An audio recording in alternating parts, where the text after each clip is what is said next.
જય શ્રીમન નારાયણ. રામાનુજદાસ શ્રીમાન ગટ્ટુ વેણુગોપાલ સ્વામી દ્વારા વર્ણન કરેલ શ્રીમદ ભગવદ્ ગીતાનું ગુજરાતી ભાષાંતર હું આપને કહી રહી છું. અધ્યાય 13 ક્ષેત્ર ક્ષેત્રજ્ઞ વિભાગ યોગ. શ્લોક 1. ઇદં શરીરમ કૌંતેય ક્ષેત્રમ ઇતિ અભિધીયતે. એતત યો વેત્તિ तं પ્રાહુઃ ક્ષેત્રજ્ઞ ઇતિ તદ્વિદઃ. ઓમ. ગીતાચાર્ય શ્રી કૃષ્ણ પરમાત્મા અર્જુન સાથે આપણને બધાને ક્ષેત્ર ક્ષેત્રજ્ઞ વિભાગ યોગ શીખવી રહ્યા છે. પરમાત્મા કહે છે, હે અર્જુન, જે ઋષિ મુનિઓ આત્મા અને શરીરની પ્રકૃતિને સારી રીતે જાણે છે તેઓ કહે છે કે શરીર કર્મોની ભૂમિ છે, જેને ક્ષેત્ર કહે છે. જે વ્યક્તિ જાણે છે કે આ ક્ષેત્રમાં રોપવામાં આવેલા કર્મો સુખ દુઃખના બીજ છે અને વિવિધ ફળ અને અનુભવો આપે છે, તે ક્ષેત્રજ્ઞ છે.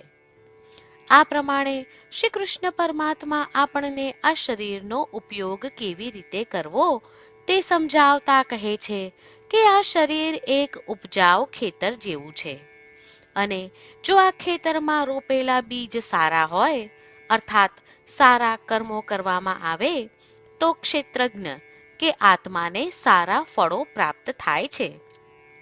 શ્રી કૃષ્ણ પરમાત્માના ઉપદેશોનું ધ્યાન કરતા ચાલો આપણે સારા કર્મો કરવાનો પ્રયાસ કરીએ અને આપણા શરીર અર્થાત ક્ષેત્રનો શ્રેષ્ઠ ઉપયોગ કરવાનો પ્રયાસ કરીએ.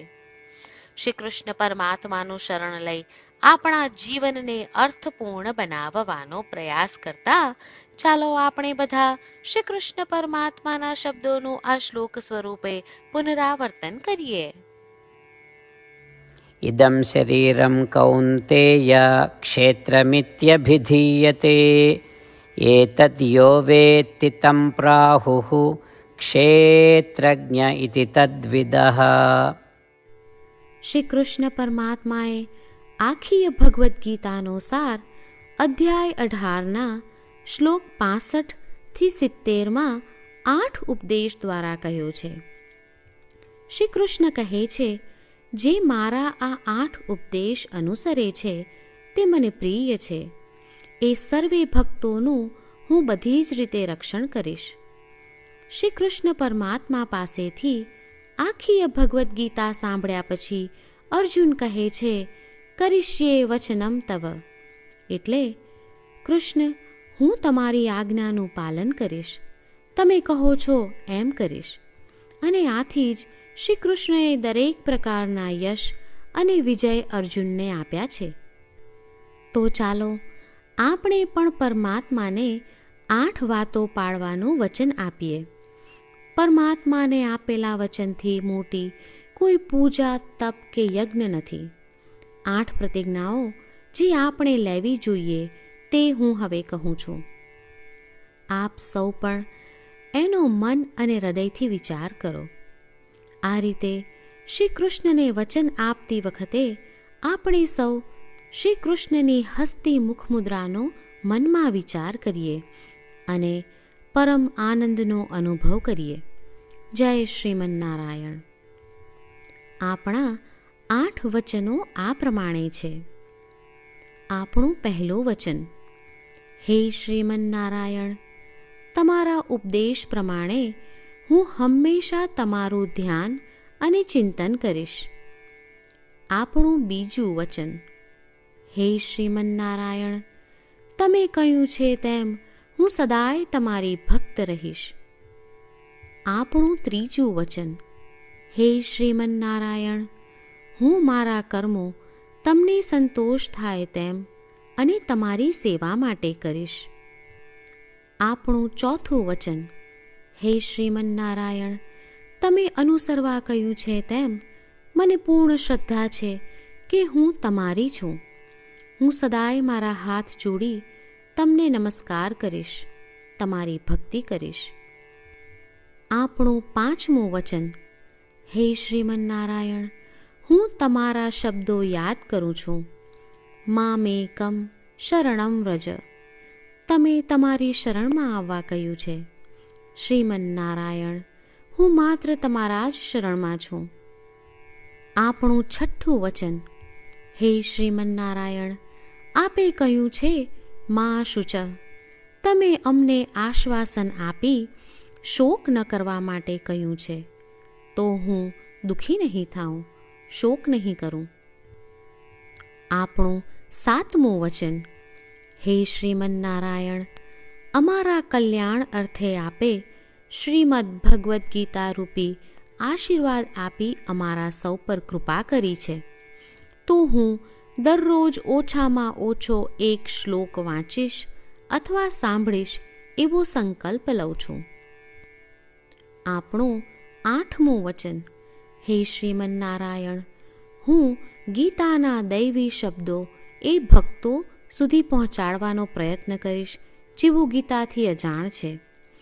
હે શ્રીમન્નારાયણ, તમે કહ્યું છે તેમ કરીશ, તમે કહ્યું છે એમ વર્તીશ અને તમારા માટે જ કર્મ કરીશ. શ્રીમન્નારાયણને આપેલું વચન કે દરરોજ તમે કહ્યું છે એમ કરીશું, એ જ એક મહાન પૂજા છે. તો ચાલો આપણે સૌ દ્રઢ શ્રદ્ધા સાથે પ્રભુ પાસે એક સંકલ્પ લઈએ.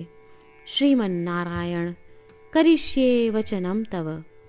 શ્રીમન્નારાયણ, હું તમારી આજ્ઞાનું પાલન કરીશ. સર્વમ શ્રી કૃષ્ણાર્પણમસ્તુ.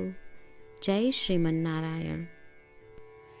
ઇદં શરીરમ કૌંતેય ક્ષેત્રમ ઇતિ અભિધીયતે. એતત યો વેત્તિ तं પ્રાહુઃ ક્ષેત્રજ્ઞ ઇતિ તદ્વિદઃ. ઓમ. ઇદં શરીરમ કૌંતેય ક્ષેત્રમિત્યભિધીયતે. એતદ્ યો વેત્તિ तं પ્રાહુઃ ક્ષેત્રજ્ઞ ઇતિ તદ્વિદઃ. જય શ્રીમન્નારાયણ. તમામ ભક્તોને ખાસ વિનંતી. આપણા જીવનની દરેક બાબતોમાં આપણે તાત્કાલિક અને અસરકારક પરિણામો ઈચ્છીએ છીએ.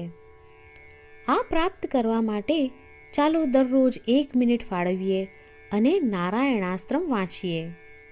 નારાયણાસ્ત્રમ મેળવવા માટે તેની વેબસાઇટ જે www.narayanaastram.org છે તેના પર જાઓ અને રજિસ્ટ્રેશનમાં તમારું નામ અને ઈમેલ આપો. તમે આપેલા ઈમેલ પર તમને નારાયણાસ્ત્રમ PDF પ્રાપ્ત થશે. PDFમાં રામાયણનો 1 શ્લોક, ગીતાનો 1 શ્લોક અને 1 વિષ્ણુ નામ છે. આ 3ને નારાયણાસ્ત્રમ કહેવામાં આવે છે. દરેક વ્યક્તિને આ શ્લોકોનું અલગ અલગ સંયોજન પ્રાપ્ત થાય છે. જ્યારે દરેક વ્યક્તિ 24,000 ભક્તો સાથે તેમના નારાયણાસ્ત્રમને દરરોજ વાંચે છે અથવા સાંભળે છે, ત્યારે સમગ્ર રામાયણનું 1 વાર પારાયણ, શ્રીમદ્ ભગવદ્ ગીતાનું 33 વાર પારાયણ અને વિષ્ણુ સહસ્ત્ર નામનું 24 વાર પારાયણ રોજ પૂર્ણ થાય છે. આ એક અદ્ભુત અને અસાધારણ પરિણામ છે. તેથી તમે અને તમારા પરિવારના સભ્યો તરત જ વેબસાઇટ પર જાઓ અને તમારું નારાયણાસ્ત્રમ મેળવો. જય શ્રીમન્નારાયણ.